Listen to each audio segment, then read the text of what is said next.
Bienvenue encore une fois à notre mission Mystère Sacré. Aujourd'hui, nous parlons du sens de la présence des colombes lors de l'élection du pape. Un soir, sur la place Saint-Pierre, des milliers de fidèles attendaient un nouveau pape. 2 colombes guettaient la cheminée dressée sur la chapelle Sixtine. Lorsque la fumée blanche apparut, elles s'envolèrent, comme pour annoncer la bonne nouvelle. Ce signe émut profondément les croyants, certains pleurèrent. Pour beaucoup, les colombes évoquaient la présence de l'Esprit Saint, souvent représenté sous cette forme. Pour en comprendre la portée, il faut remonter à la Bible, où la colombe apparaît pour la première fois comme signe d'espérance, de paix et de présence divine. Dans l'arche, Noé attendait la fin du déluge. Il envoya un corbeau, puis une colombe. La première fois, elle revint sans rien.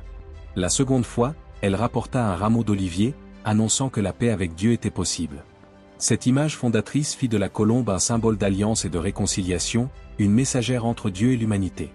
Dans la tradition d'Israël, la colombe devint aussi offrande.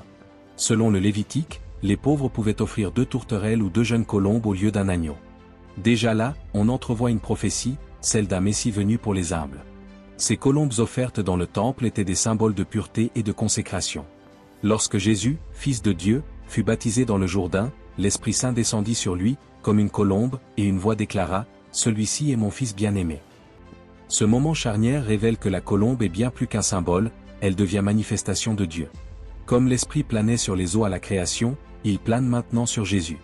La colombe signifie alors la présence divine douce mais puissante. Dans le Nouveau Testament, Jésus dit à ses disciples « Soyez simples comme les colombes ». Elle devient icône de simplicité, de paix, de sagesse. Le disciple est invité à l'imiter, être porteur de paix, d'innocence et de vérité. À travers les siècles, artistes, mystiques et pères de l'Église reprennent ce symbole. Dans l'iconographie byzantine, la colombe descend souvent du ciel, inspirant la parole prophétique. Elle incarne la paix divine, la pureté, la fidélité. Alors, quand une colombe traverse le ciel au moment de la fumée blanche à la chapelle Sixtine, est-ce un hasard? Peut-être. Mais pour le croyant, c'est un signe fort. Ce moment d'attente, de prière, de discernement, culmine avec l'annonce d'un nouveau pape. Et si des colombes apparaissent, c'est comme si le ciel disait « oui ». Ce n'est pas l'Esprit Saint en personne, mais un écho de sa présence. Comme au Jourdain, comme dans l'arche ou au temple, la colombe rappelle que Dieu agit discrètement mais puissamment. Elle devient le signe d'une élection divine, d'un choix spirituel guidé par l'Esprit. Le peuple de Dieu regarde vers Rome, vers la cheminée, et voici que surgissent des colombes, comme sorties de l'Écriture.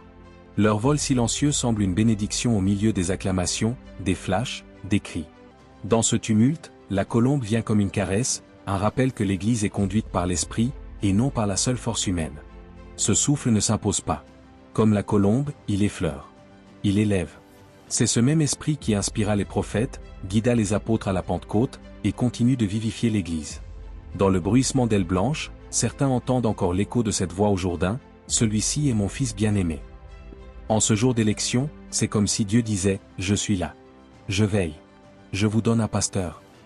Ainsi, la colombe est toujours messagère, témoin, médiatrice. Elle relie le déluge au baptême du Christ, les sacrifices au temple aux envols sur la place Saint-Pierre. Elle porte la mémoire des alliances, la force discrète de Dieu. Dans le ciel de Rome, au-dessus des drapeaux du monde entier, elle rappelle que l'histoire sainte continue. Dieu aime se manifester par des signes humbles mais puissants. Et peut-être, quand les colombes planent au-dessus de la foule en liesse, chacun peut se souvenir que nous sommes appelés à être, nous aussi, des colombes, porteurs de paix, témoins de l'amour, doux, simple, ouverts à l'esprit.